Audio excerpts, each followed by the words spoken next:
Welcome to Real World Peaceful Parenting, a podcast for parents that are tired of yelling, threatening, and punishing their kids. Join mom and master certified parent coach Lisa Smith as she gives you actionable, step-by-step strategies that'll help you transform your household from chaos to cooperation. Let's dive in. Welcome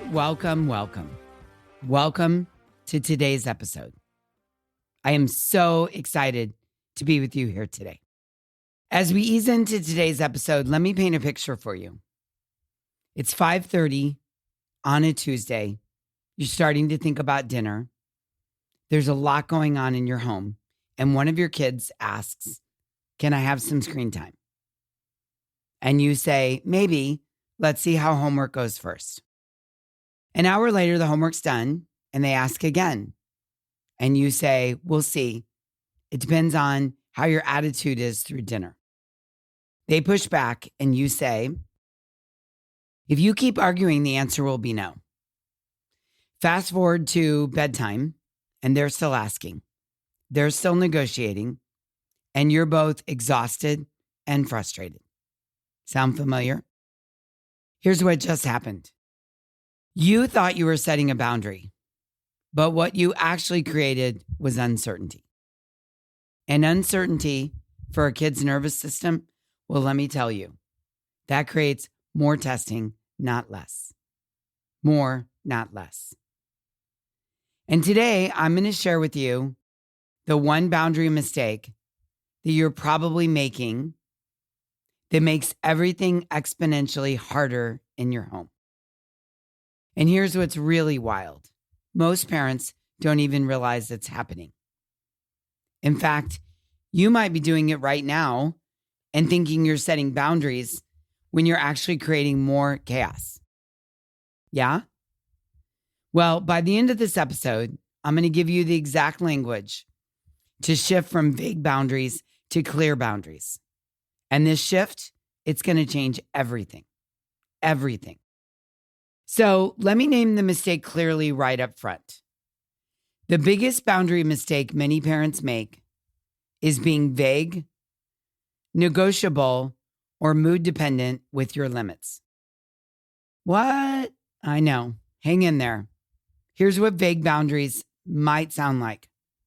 That was vague, so let me say it again. Here's what vague boundaries sound like.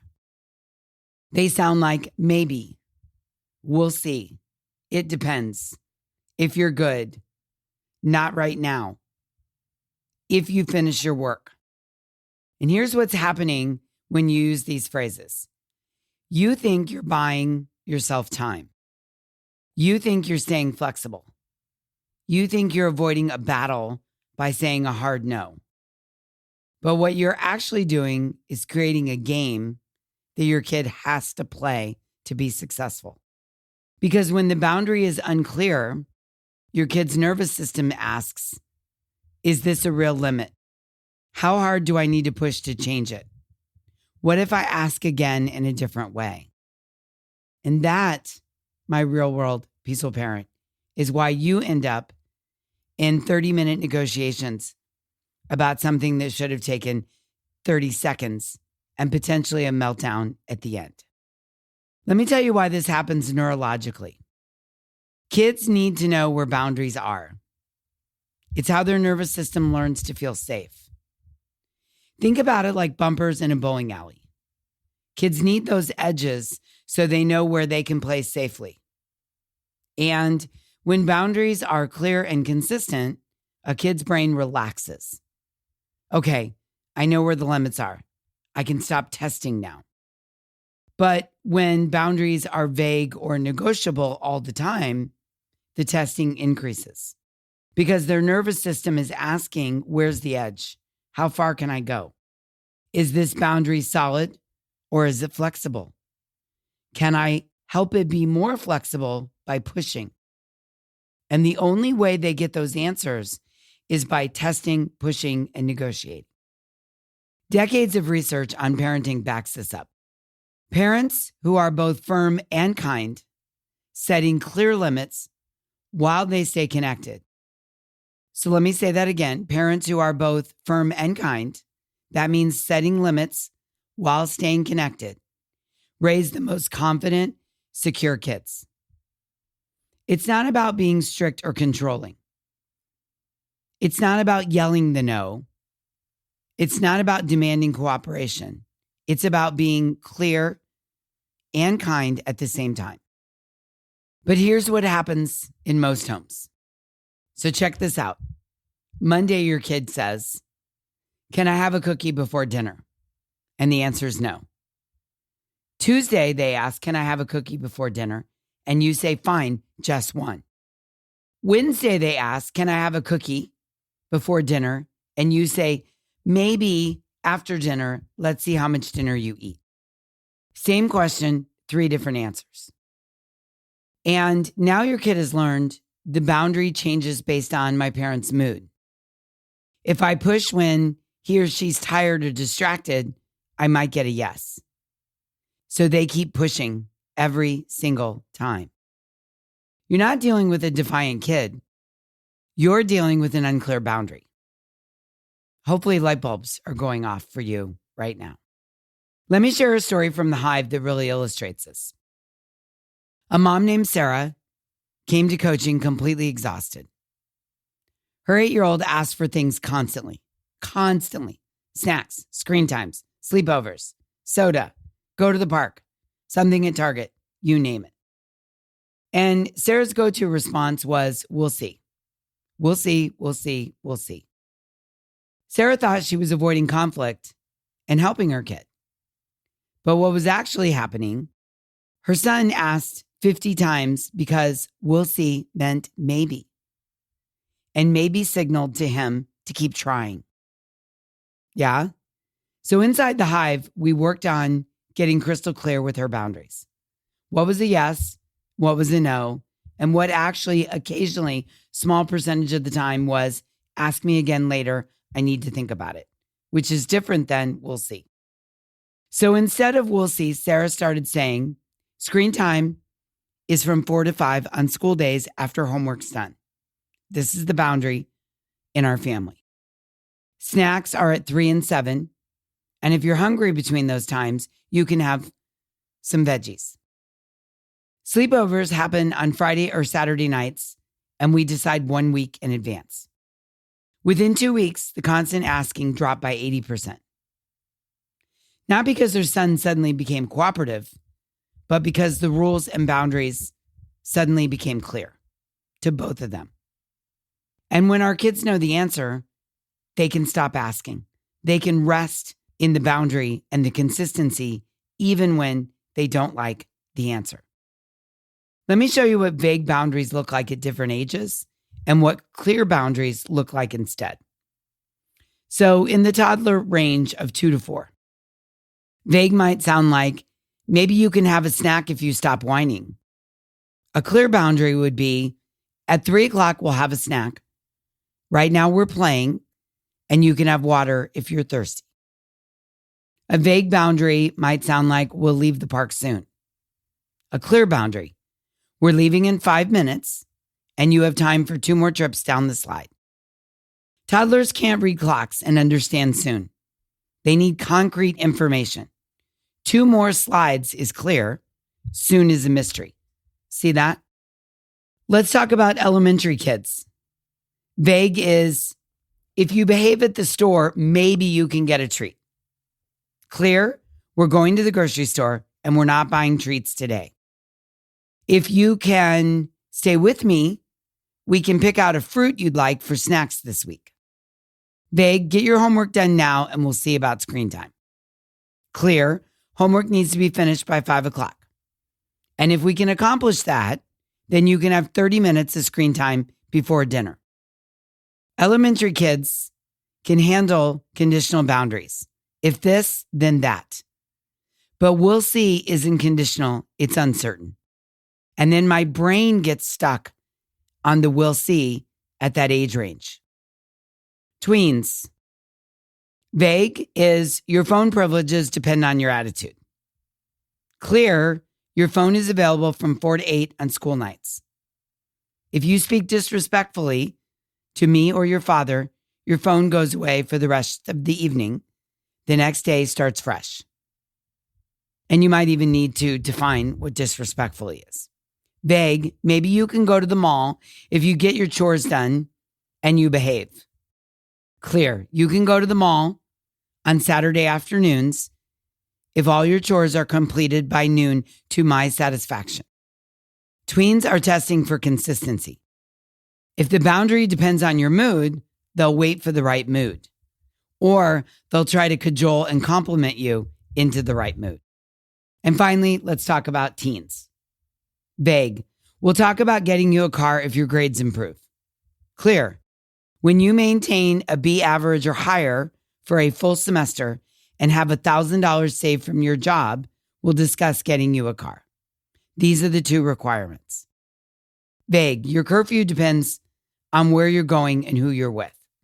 Clear, your curfew is 11 p.m. on weekends. If you choose to stay out later for a specific event, we can discuss that, but you need to ask me by Friday afternoon with details about where you'll be and who's driving, and I'll let you know. Teens need to know the rubric. What are the actual requirements? To teenagers, vague boundaries feel like moving targets, and nobody likes a moving target. Okay, so if vague boundaries create more problems, why do we keep using them? Let me tell you 4 reasons parents default to vague boundaries. And you can sort of check in to which 1, 2, 3, or all 4 categories you fall into. Reason number 1, we're trying to avoid the meltdown, which I totally understand. However, when you say maybe instead of no, you're most likely hoping to delay the disappointment. You're hoping maybe they'll forget. Maybe circumstances will change. Maybe you're tired of being the bad guy. But here's what actually happens. You trade one small meltdown now for a bigger meltdown when maybe becomes no because you get their hopes up. They believe they have the capacity to change your mind. Reason number 2, we want to seem flexible and not too strict. Sometimes this is because we grew up in a very strict household. And we know as a kid how it felt to have that level of too strict applied to us. Somewhere along the way, we absorbed the message that good parents are flexible, that saying no makes us rigid or worse, even mean. So we say we'll see or it depends because we want to seem reasonable. But here's the truth. Clear boundaries are flexible. We can have limits and adapt to circumstances, but the baseline needs to be clear. Reason number 3, we genuinely don't know what the answer should be yet. Sometimes we say, I don't know, or we stall because we legitimately need time to decide. Well, listen, that's okay. I do that all the time. But instead of being vague, I want you to say, I need to think about it. Come back and ask me again later. Or I'll give you my answer by 6 p.m. tonight. Or let me sleep on it overnight and I'll get back to you in the morning. Or this is too much to discuss right now. Let's put it in the parking lot and discuss it this weekend. Because now your kid has a clear timeline. The uncertainty has an endpoint and they can deal with that. And reason number 4, maybe it's because you were parented with vague boundaries yourself. If your parent said, we'll see, or it depends on your behavior constantly, this is how your brain is hardwired. This is your default. You may not even realize you're doing it because honestly, it feels normal. But I want you to think back. How did it feel as a kid when the answer was always maybe? It probably felt like an awful combination of confusing and hope. And it led to feelings of deep frustration. Like you never quite knew where you stood, right? Okay, your kids feel that way too. Let me tell you about my own journey with this. When Malcolm was around 8 or 9, I caught myself saying, we'll see about everything. I noticed this as I was going through my parent coach training. Can I have a friend over? We'll see. Can we go to the park? I don't know. Can we stay up late on Friday and watch a movie? It depends. And you know what I noticed? He asked me the same questions over and over and over again. I mean, this kid was not going to take "we'll see" for an answer. Sometimes 5 times in one day. One day, I got really frustrated. And I said, "Malcolm, I already answered you.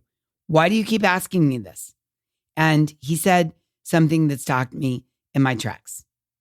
"Because you never really answer, Mom. You just say, 'we'll see.' And I don't know if that means yes or no." Oh my goodness. He was right. What I learned is that "we'll see" isn't an answer. It's avoidance. You're avoiding deciding. You're avoiding committing to the answer. And side note, that causes a lot of decision fatigue because you're revisiting something as the parent over and over and over again. And that moment taught me something crucial. Kids aren't asking repeatedly to manipulate you or to wear you down.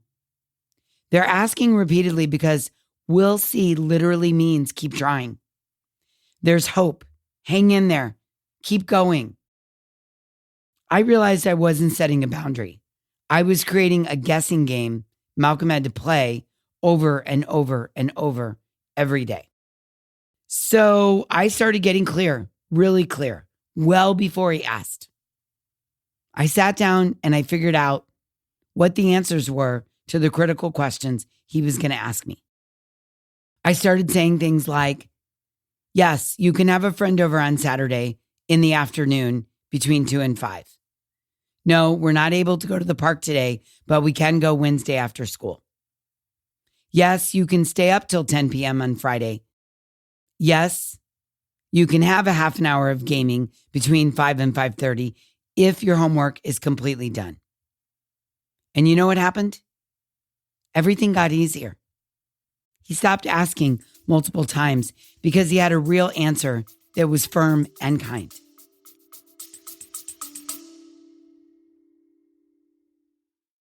I want to take a quick pause and invite you to something really special. If you're parenting a strong-willed kid, then you know this cycle. Things escalate. You say more than you want to. There's a power struggle. And later you're left wondering, why is this still so hard? Well, here's the truth. You're not broken.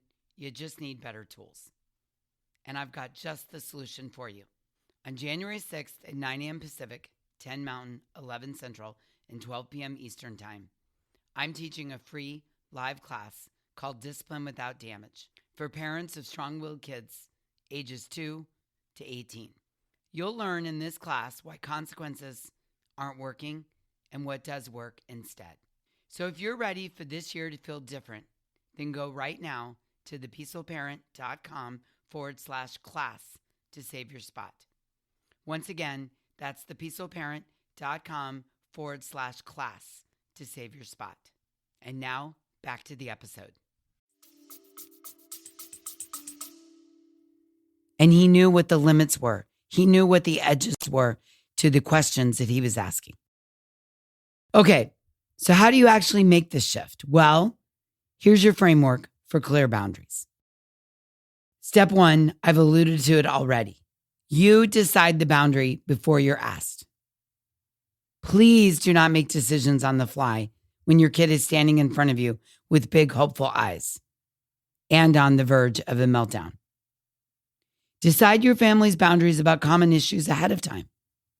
Screen time rules, snack timing, bedtime exceptions, homework routine, weekly activities. Do you do sleepovers or not? Can they go outside and play in the neighborhood, and during what hours? When you've already decided ahead of time while you're calm and regulated, and the question gets asked by your kid, you can answer clearly and calmly. You're not making up curfew on the fly. You're not deciding whether they can drive the car based on how you feel that day. So step 1, decide the boundaries before you're asked. Step 2, state it clearly, specifically, and confidently. Not, maybe you can have screen time if you're good. Instead, screen time is from 4 to 5 on school days after homework is completed to my satisfaction. That, my friend, is a boundary. Not we'll see about a sleepover.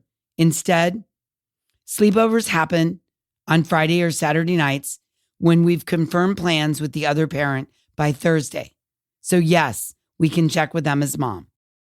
That's a boundary. That's a guideline for the family. Not bedtime depends on how tired you seem. Instead, bedtime is 8 o'clock on school nights. That's when you need to be in bed with lights out. Notice the pattern?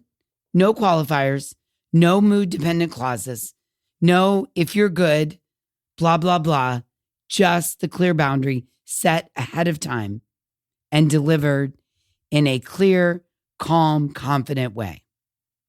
Step 3. This one is difficult, but uber important. Answer once and then stop talking. See what I did there?